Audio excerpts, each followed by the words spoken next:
बहुत समय पहले की बात है। बहुत बड़े भूमाकर राज करते थे तुम्हें महान राजा भीमम के नाम से जाना जाता था। सब कुछ था तुम्हारे पास, पर शांति नहीं थी। इसीलिए शांति की खोज में अपना संपूर्ण राज अपने पुत्रों को सौंप कर हिमालय पर्वत की ओर चल दिए। अनेक वर्षों की तपस्या के बाद तुम्हारे तप की कीर्ति चारों ओर फैलने लगी और फिर सच्चे तपस्वी की धूप में तुम्हारी ख्याति से प्रभावित होकर महर्षि उलट तुमसे भेंट करने आए। राजा भीमरथ, आपने ईश्वर की प्राप्ति के लिए सब कुछ छोड़ दिया, पर अपना अभिमान नहीं छोड़ पाए। इसीलिए मेरे आगमन पर सम्मान के साथ खड़ा होना तो दूर, मेरा अभिवादन भी नहीं किया। अभिमान तपस्वी का गुण नहीं होता है राजन, अभिमान राक्षसी गुण है। इसलिए मैं आपको श्राप देता हूं कि आप अगले जन्म में एक राक्षस के रूप में जन्म लेंगे, एक राक्षस के रूप में जन्म लेंगे। मुझे क्षमा कर दीजिए महर्षि, मैंने जानबूझकर आपका अपमान नहीं किया है। मैं तो यहाँ पर शांति की खोज में आया था। अपने भीतर के संसार में गहरे सोच विचार में डूबा हुआ था मैं। मुझे क्षमा कर दीजिए महर्षि, मुझे क्षमा कर दीजिए। अपनी भूल का आभास प्रायश्चित की ओर पहला पग होता है। मैं अपना श्राप तो वापस नहीं ले सकता, परंतु आपको एक वचन अवश्य दे सकता हूँ। जब भी प्रभु नारायण का अवतार होगा, आपको उचित समय पे वो वरदान देंगे जिसकी आप लंबे समय से प्रतीक्षा कर रहे हैं।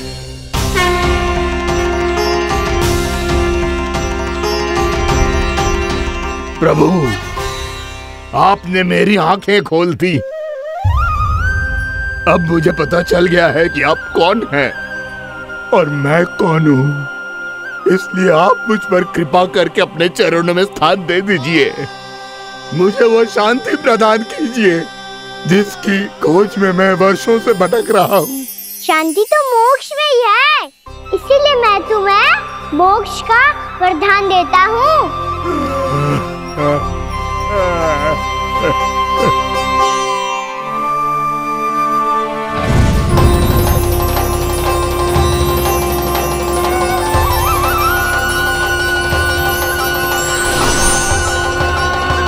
प्रभु की ये लीला सदैव स्मरण रखी जाएगी।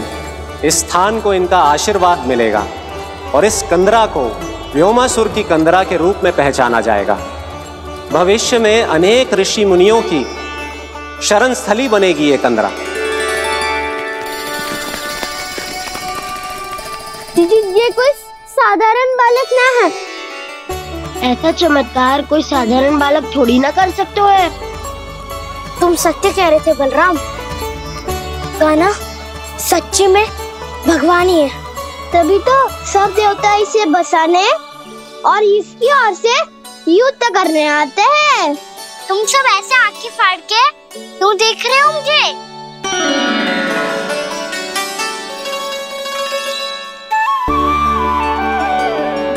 बलराम, तुम बलवान हो और कान्हा भगवान है। दूर दूर तक कोई दिखाई न दे रहा है। ना जाने किस हाल में होंगे बालक। कहीं हम ही तो मार्ग ना भटक गए शीघ्रता के चक्कर में। अब तो एक पग भी ना चलो जा रहे हो। जल, किसी के पास जल है क्या? कंठ तो मेरा भी सूख रहा है मौसी। भाभी, निकट ही जमुना जी है, कहूँ तो वहाँ से जल ले आओ। मैं भी जा रही हूँ भाभी, एक से भले दो। हाँ चल, शीघ्रता से आओ। हाँ।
जानकी, जानकी,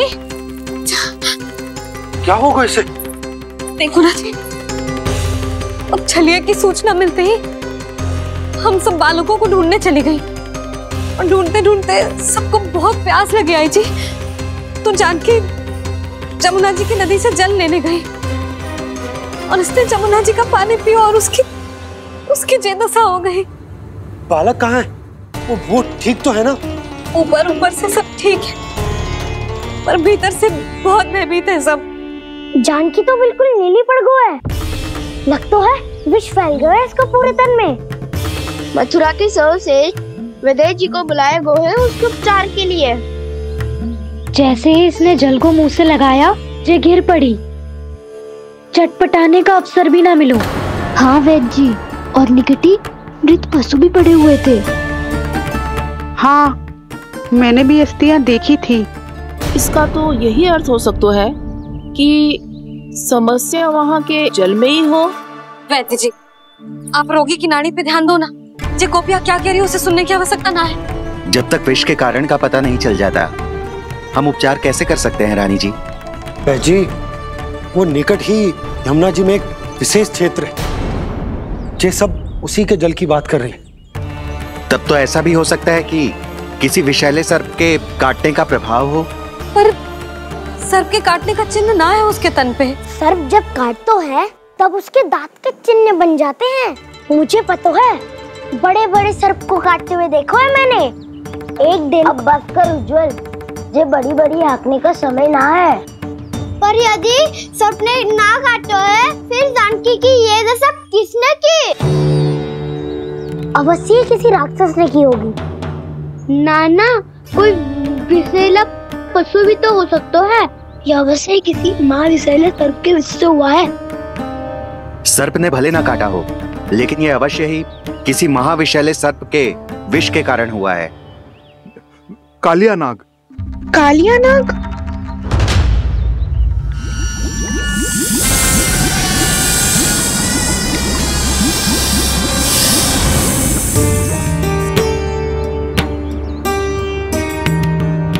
संकेतों से तो ऐसा लगता है कि जानकी ने कालिया नाग के क्षेत्र के विशाल जल पी लियो है।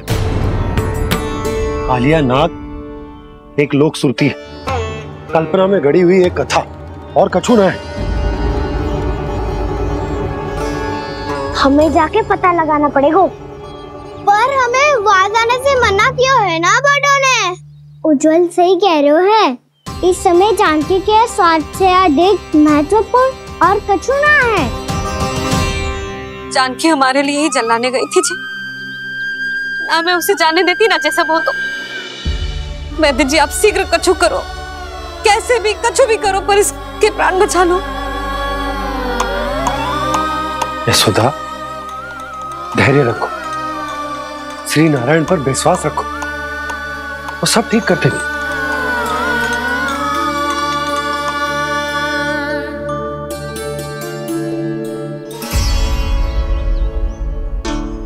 विष की काट की मेरे पास जितनी जड़ी बूटी थी, मैंने सब अर्क बना के पिला दी, पर इसकी दशा में अभी तक कोई सुधार नहीं दिख रहा है।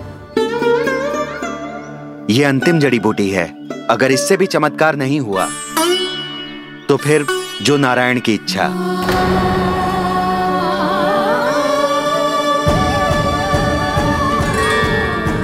पर कोई तो उपाय होगा जानकी को बचाने का। कान्हा, यदि तुझे किसी औषधि के बारे में पता है, हमें बता दे, हम जाके ले आएंगे।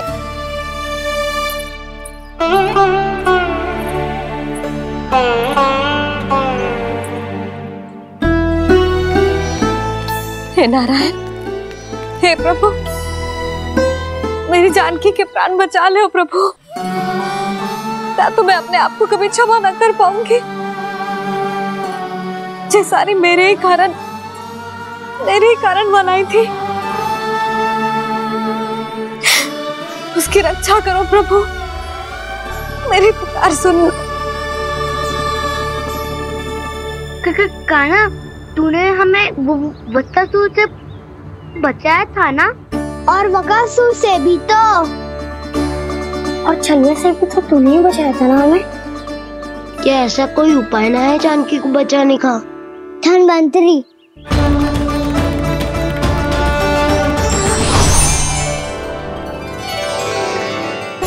मैं आ गया हूं प्रभु, चिंता मत कीजिए, आपके आदेश का पालन अवश्य होगा। यशोदा मैया,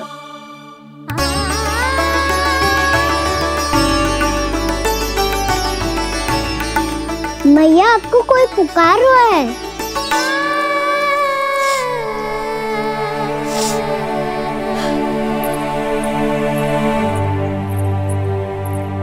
चिंता मत करो मैया, अब धन्वंतरी जी आ गए हैं और सब संभाल लेंगे।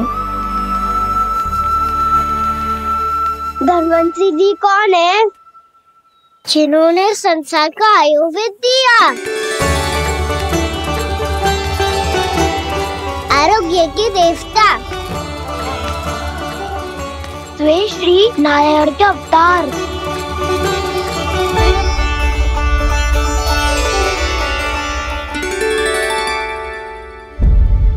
मुझे पता चला है कि आपको वेद की आवश्यकता है। हाँ हाँ, भीतर आइए। आइए आइए बैठे जी। जय रे। मथुरा का सर्वश्रेष्ठ वैद्य अर्थात मैं यहाँ आ चुका हूँ और रोगी को जितनी औषधि की आवश्यकता थी सब दे चुका हूँ। निश्चित रूप से आपने विष की काट के लिए बहुत ही उत्तम अर्क तैयार किया है, इसीलिए किसी और वैद्य की आवश्यकता नहीं है। किंतु आप अकेले कितना कुछ करेंगे वैद्यराज, मुझे अपना सहायक ही बना लीजिए। पर जो करना था मैं पहले ही कर चुका हूँ। हाँ, वो तो आप कर चुके हैं, बस रोगी के तन से विष निकालना शेष है ना वैद्यराज? हाँ हाँ, बस वही शेष है। इनके रक्त को विष रहित करने में मैं आपकी सहायता करूंगा। पहले ये संजीवनी मानी जाने वाली इन लाल फूलों की बूटी को भी घिसना है ना?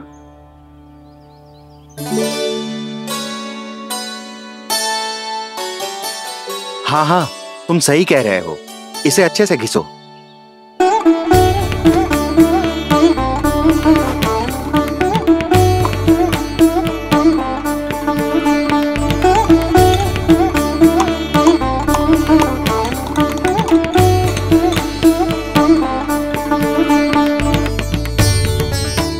और ये नीले फूलों को भी तो मिलाना है ना? हाँ हाँ, अच्छे सहायक बन सकते हो तुम, ऐसे ही श्रम करते रहो।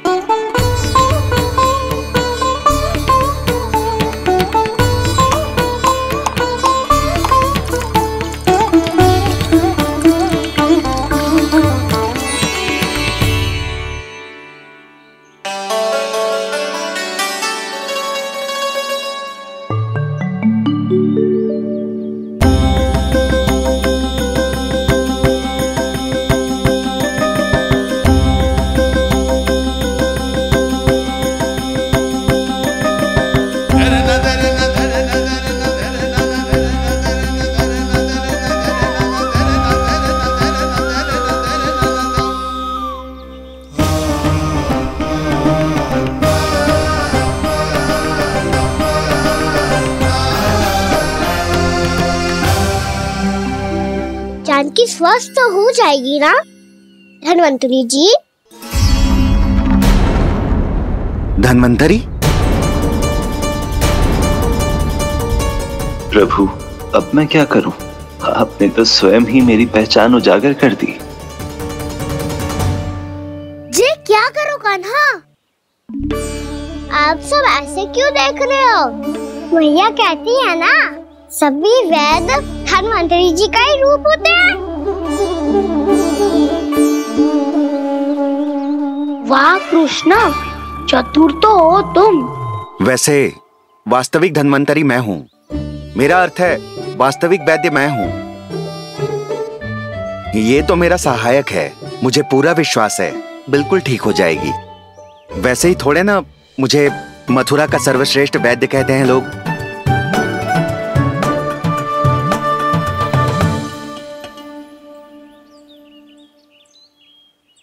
जसोदा भाभी। जसोदा जी, जानकी को चेतना आ गई। जानकी, जानकी, जानकी, तू ठीक है ना? क्षमा करना भाभी, मैं आपके लिए जल ना ला पाई। बस बहुत भूख लगी है। मैं अभी कछु लाती हूँ। जानकी, माखन खाओगी?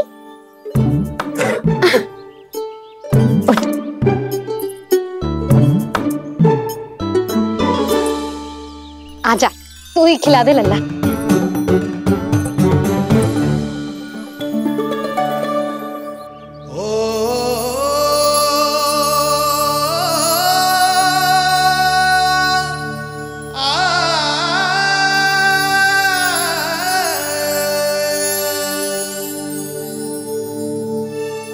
तुम सब मेरे लल्ला को माखन चोर कहती हो ना? आज देखो, अपना ही माखन जानकी को खिला रहे हैं।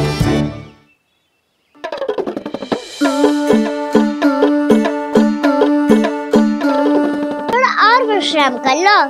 सदैव तुम हम सबकी सेवा करती हो, आज मैं तुम्हारी सेवा करूंगा।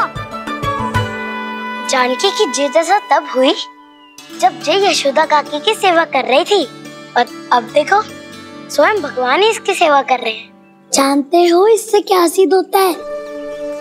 जो भी यशोदा मैया की पूजा करेगा, अर्थात अपने माता पिता की सेवा करेगा, उनके साथ सम्मान से व्यवहार करेगा, ईश्वर स्वयं उसका ध्यान रखेंगे। कभी धन्वंतरी के रूप में तो कभी स्वयं कान्हा के रूप में। भक्त और भगवान का देखो कैसा ये अनुराग, स्वयं करे सेवा प्रभु, अद्भुत गोपी का भाग्य।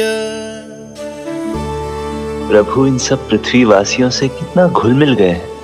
ना तो ये प्रभु को भगवान मानते हैं और ना ही प्रभु अपने आप को इनसे सर्वश्रेष्ठ समझते हैं। अपने आचरण से ये सिद्ध कर रहे हैं कि ये सभी में हैं और सभी इनका ही अंश है।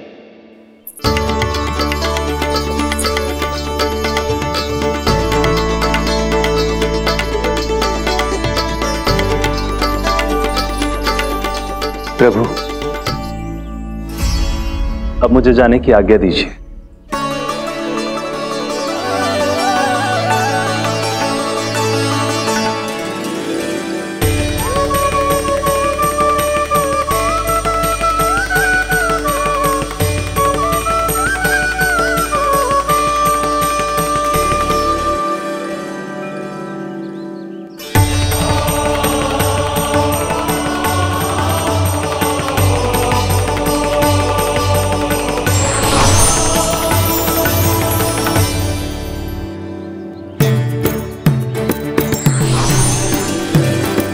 कान्हा ने तो सच्ची में धन्वंतरी जी को बुला लिया था।